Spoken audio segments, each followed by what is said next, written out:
ಬೋರ್ನಿಂದ ಬಂದರೆ ಸೋಲ್ಜರ್, ಈ ನಾಗೇಂದ್ರ ಸ್ಟೇಜಿಗೆ ಬಂದರೆ ಫೈಟರ್.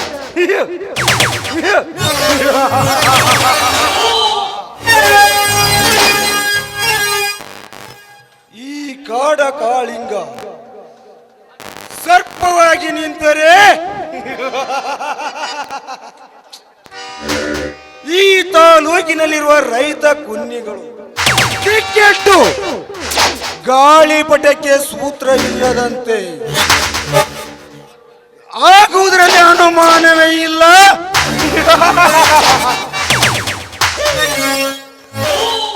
ನನ್ನ ಪ್ರತಿಯೊಂದು ಕಾರ್ಯಗಳು ಗುಪ್ತಚಾರನಂತೆ ನನ್ನ ವಿಘ್ನ ಎಂಬ ಚಕ್ರವು ವೆಕ್ಕೆ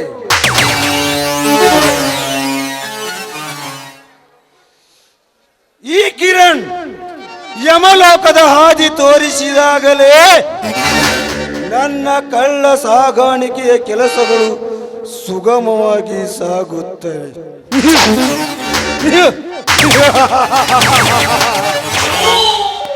ಲೇ ಕಿರಣ, ಹಿಂದೆ ನಾನು ನೀನು ಒಂದೇ ಕಾಲೇಜಿನಲ್ಲಿ ಓದುವಾಗಲೇ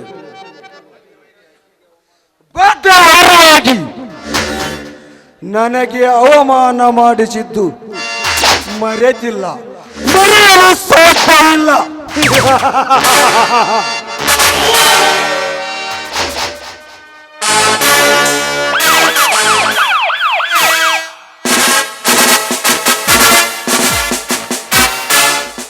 ಓಹೋ, ನನ್ನ ವೈರಿ ಇತ್ತ ಕಡೆ ಬರ್ತಾ ಇದೆ, ಬರಲಿ.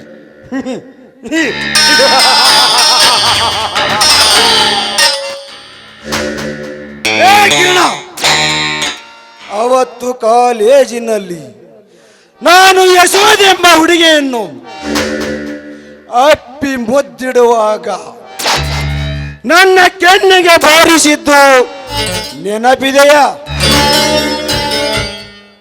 ಕಷ್ಟಪಟ್ಟು ರೈತ ಬೆಳೆದ ಬೆಳೆಗೆ ಕಮ್ಮಿ ರೇಟಿನ ಟೆಂಡರ್ ಹಾಕಿ ರೈತರ ಜೀವನದಲ್ಲಿ ಕತ್ತಲು ಬೆಳಕಿನ ಆಟವಾಡುವ ದುಷ್ಟ ನೀನು.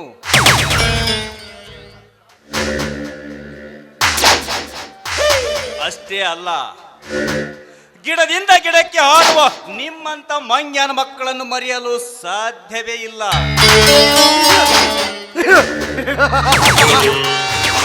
ಕಿರಣ, ನನ್ನನ್ನು ಮಂಗನ ಜಾತಿಗೆ ಹೋಲಿಸ್ತೀಯ. ನಾನು ಎಂಥವನು, ನನ್ನ ದಂಧೆ ಯಾವುದು ಅನ್ನೋದು ನಿನಗೆ ಗೊತ್ತು ತಾನೆ? ಗೊತ್ತು, ನೀನೊಬ್ಬ ನಾಲಾಯಕ್ ಎಮ್ಮೆಲ್ಲಿನ ಕೈ ಚೀಲ ಅಂತ.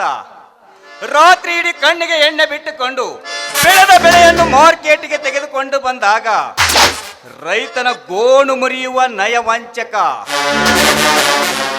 60 ಹಳ್ಳಿಗಳಲ್ಲಿ ಅರಸನಂತೆ ಬೆಳೆಯುತ್ತಿದ್ದ ರಾಮನ ಆಸ್ತಿಯನ್ನು ನುಂಗಿ ನೀರು ಕುಡಿದ ನಾಲಾಯಕ.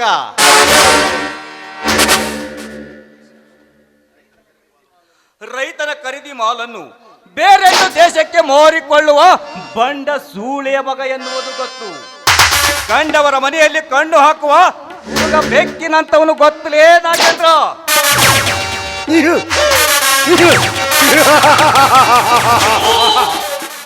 ಸಿಕ್ಕ ಸಿಕ್ಕ ದೊಡ್ಡ ಅರಮನೆಗಳಲ್ಲಿ ತುಡುಗಿಲೆ ತಿಂದು ತೇಗಿದ ಈ ಕೊಬ್ಬಿನಿಂತ ಭಾವಗ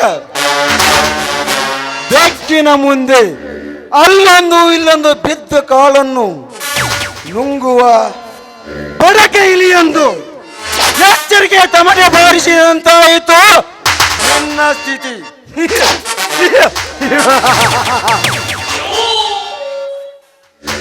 ಕಿರಣ, ಈ ಜಗದಲ್ಲಿ ನ್ಯಾಯ ನೀತಿ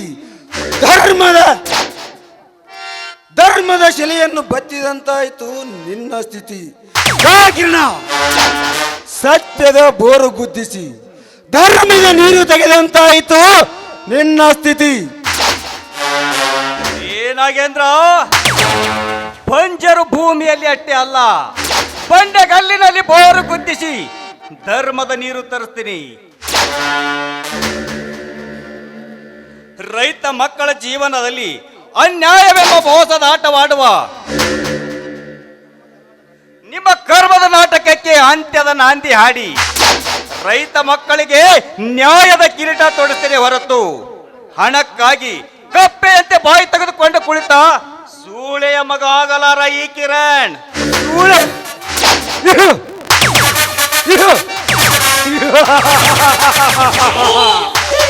ಸೂಳೆ ಈ ದುನಿಯಾದಲ್ಲಿ ಸೂಳೆಯಾದರೇನು? ಹಣವಂತರು ಮಲಗಿದ ಹಾಸಿಗೆಯನ್ನು ತೆಗೆದರೆ ತಪ್ಪೇನು?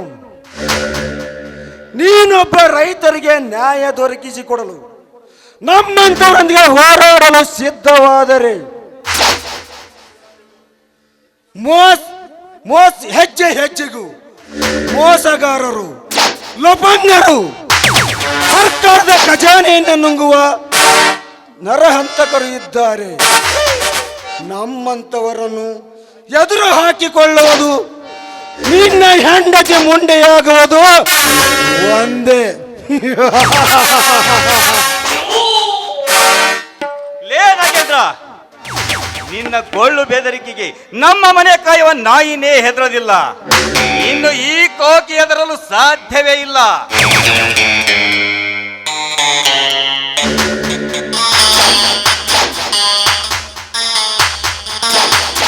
ನಾಗೇಂದ್ರ, ಹಗಲು ರಾತ್ರಿ ದುಡಿದು ಇಡೀ ದೇಶಕ್ಕೆ ಅನ್ನ ಹಾಕುವ ಅನ್ನದಾತನ ಬಾಯಲ್ಲಿ ಮಣ್ಣು ಹಾಕುವ ನಿಮ್ಮಂತ ರೈತ ದ್ರೋಹಿಗಳನ್ನು ಮಟ್ಟ ಹಾಕಲು ನನ್ನ ಪ್ರಾಣ ಹೋದರೂ ಸರಿ, ರೈತನ ತುತ್ತು ರೈತನ ಬಾಯಿಗೆ ಬರುವಂತೆ ಮಾಡುವುದೇ ನನ್ನ ಗುರಿ.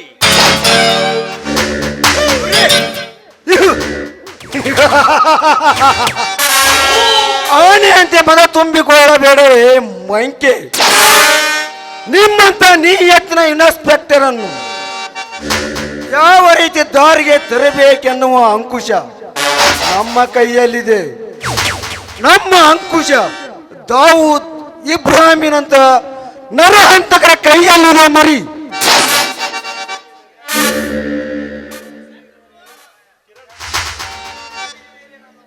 ಈ ಭೂಮಿ ಮೇಲೆ ನನ್ನ ಉಸಿರು ಇರುವವರೆಗೂ ರೈತರಿಗೆ ಮೋಸ ಮಾಡುವ ನಿಮ್ಮಂತ ಕ್ರಿಮಿನಲ್ ದಲ್ಲಾಳಿ ಅಂಗಡಿ ಮಾಲೀಕನೇ ಆಗಿರಲಿ, ಭ್ರಷ್ಟ ದೇವೇಂದ್ರನಂತ ರಾಜಕಾರಣಿನೇ ಆಗಿರಲಿ, ನನ್ನ ಕಾನೂನೆಂಬ ಅಸ್ತ್ರದಿಂದ ನಿಮ್ಮನ್ನು ಬೇಟೆಯಾಡಿ ದುಷ್ಟ ಹುಳಗಳನ್ನು ಸಂಹಾರ ಮಾಡುವುದೇ ನನ್ನ ಛಲ. ಛಲವೇ ನನ್ನ ಬಲ, ಬಲವೇ ನನ್ನ ಶಕ್ತಿ. ಈ ಶಕ್ತಿಯ ರಕ್ಷಣೆಯೇ ನನ್ನ ಮೂಲ.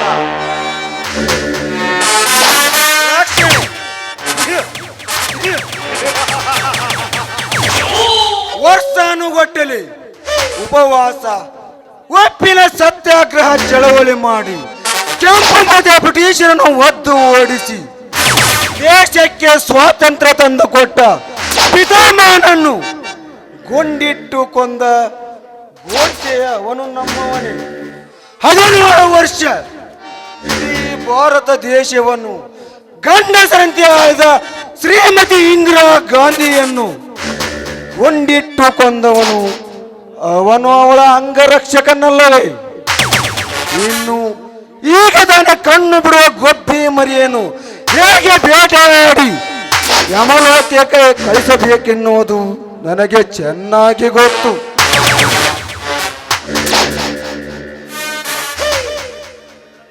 ಲೇ ನಾಗೇಂದ್ರ, ನಿನ್ನ ಕೊಳ್ಳು ಬೆದರಿಕೆಗೆ ನಮ್ಮ ಮನೆ ಕಾಯುವ ಬಬ್ಲಿನೇ ಹೆದರೋದಿಲ್ಲ. ಇನ್ನು ಈ ಕೋಕಿ ಹೆದರಲು ಸಾಧ್ಯವೇ ಇಲ್ಲ. ಇನ್ಸ್ಪೆಕ್ಟರ್, ಈಗ ತಾನೇ ಪೊಲೀಸ್ ಡಿಪಾರ್ಟ್ಮೆಂಟ್ಗೆ ಸೇರಿಕೊಂಡಿದ್ದೀಯ. 4 ದುಡ್ಡು ಮಾಡುವುದನ್ನು ಕಲಿತುಕೋ. ಅದನ್ನು ಬಿಟ್ಟು ದಕ್ಷತನ,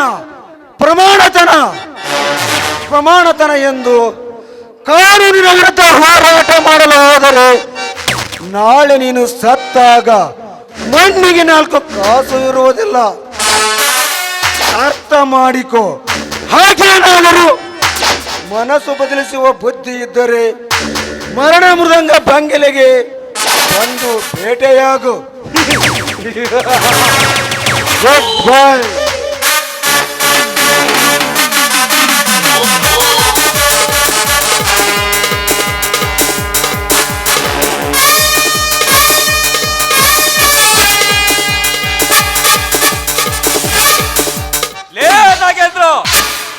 ದೇವೇಂದ್ರ, ಮಣ್ಣಲ್ಲಿ ಮಣ್ಣಾಗಿ, ನೀರಿನಲ್ಲಿ ನೀರಾಗಿ, ಬಿಸಿಲಿನಲ್ಲಿ ಬಿಸಿಲಾಗಿ, ಈ ದೇಶಕ್ಕೆ ಅನ್ನ ಹಾಕುವ ಅನ್ನದಾತರಿಗೆ, ಅನ್ಯಾಯದ ಮೋಸದಾಟವಾಡುವ ನಿಮ್ಮಂತ ತಾಯಿ ಗಂಡರಿಗೆ ಸಿಡಿದೆತ್ತ ಸಿಂಹನಾಗಿ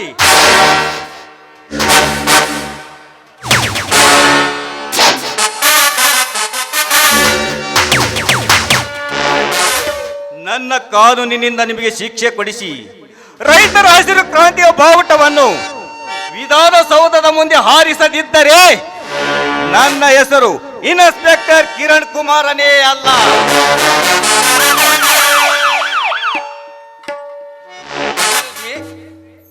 ತಾವ್ಯಾರೆಂದು ತಿಳಿಲಿಲ್ಲ. ನಾನು ಈ ಊರಿಗೆ ಹೊಸದಾಗಿ ಬಂದ ಇನ್ಸ್ಪೆಕ್ಟರ್. ಇಲ್ಲಿ ನನ್ನ ಗೆಳೆಯ ರಾಮು ನನಗೆ ನೋಡಿ, ಸುತ್ತಿ ಬೆಳೆಸಿ ಮಾತನಾಡುವುದರಿಂದ ಯಾವ ಅರ್ಥವೂ ಇಲ್ಲ. ಏನು ನೇರವಾಗಿ ವಿಷಯಕ್ಕೆ ಬನ್ನಿ. ಸ್ವಲ್ಪ ದಯಮಾಡಿ ಇಲ್ಲಿ ಕವಿಗಳ ಮನೆಯನ್ನು ತೋರಿಸ್ತೀರಾ?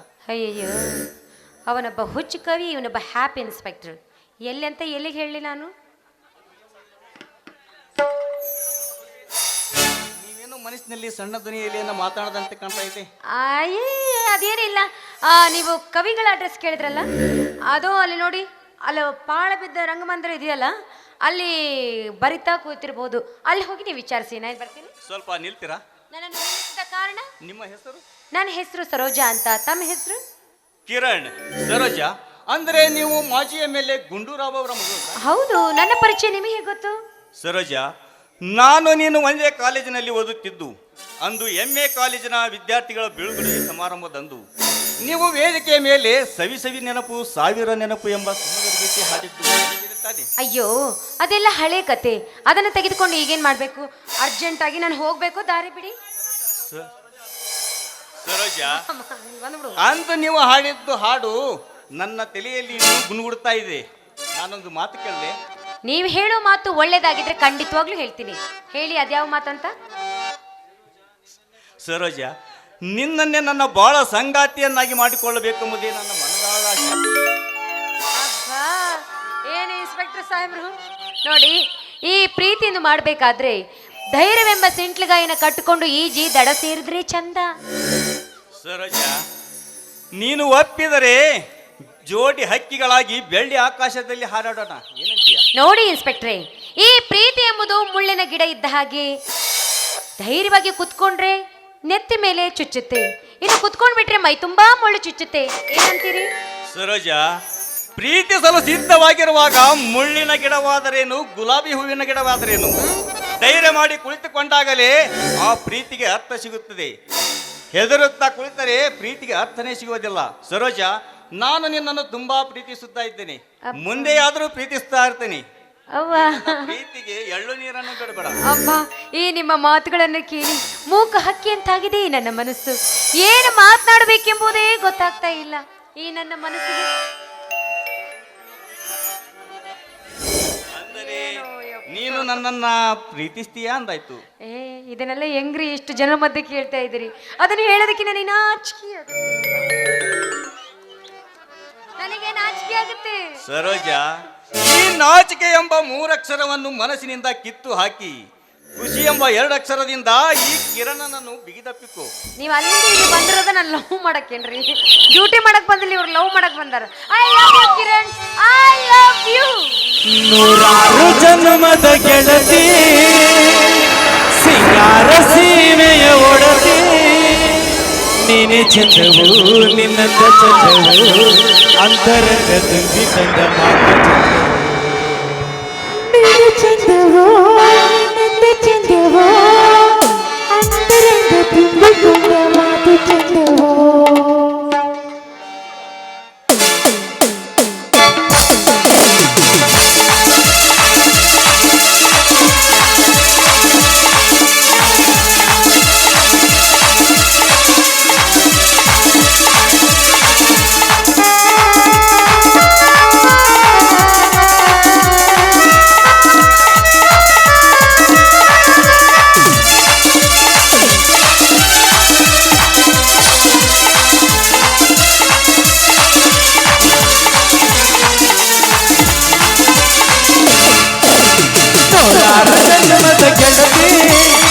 ಸಿಂಗಾರ ಸೀಮೆಯ ಒಡತಿ ನೂರಾರು ಜನ್ಮದ ಗೆಳತಿ ಸಿಂಗಾರ ಸೀಮೆಯ ಒಡತಿ ನಿನೆ ಚಂದವು ನಿನ್ನಂದ ಚಂದವು ಅಂತರಂಗ ತುಂಬಿ ತಂದ ಮಾತು ಚಂದವು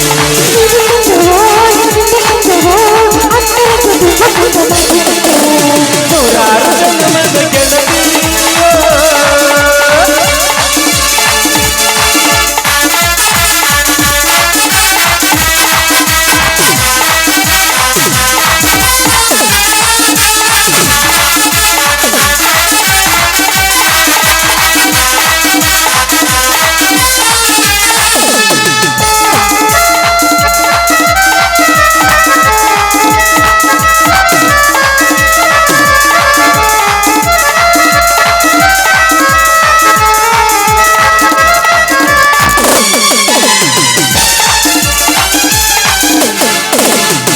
ಪ್ರೀತಿಸೋ ಹೃದಯವೇ ಎಂದಿಗೂ ಸುಂದರ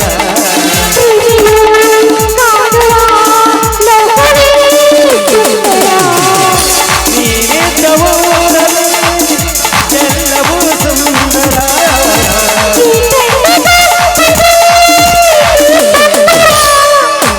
ನೀನೆ ಚಂದವು ನಿನ್ನಂದ ಚಂದವು ಅಂತರಂಗ ತುಂಬಿ ಬಂದ ಮಾತು ಚಂದವು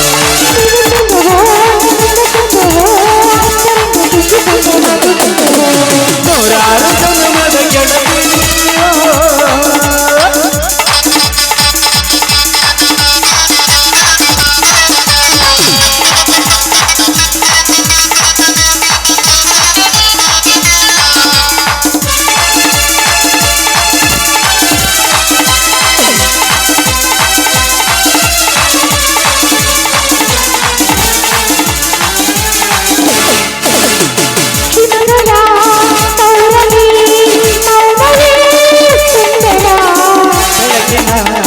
ಬಿಸಿಲಲಿ ಭಾವನೆ ಸಂಗಮ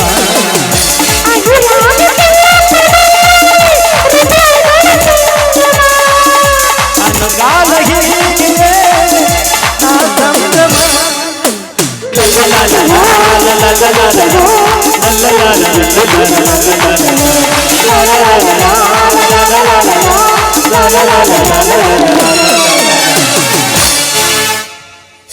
ಇನ್ಸ್ಪೆಕ್ಟ್ರೆ 24 ಗಂಟೆ ಇಲ್ಲಿ ಡ್ಯೂಟಿ ಮಾಡಬೇಡಿ ಡ್ಯೂಟಿ ಮಾಡೋಕ್ಕೆ ಸಿಕ್ಕಾಪಟ್ಟೆ ಕೆಲಸ ಇದೆ ಬನ್ನಿ ಹೋಗೋಣ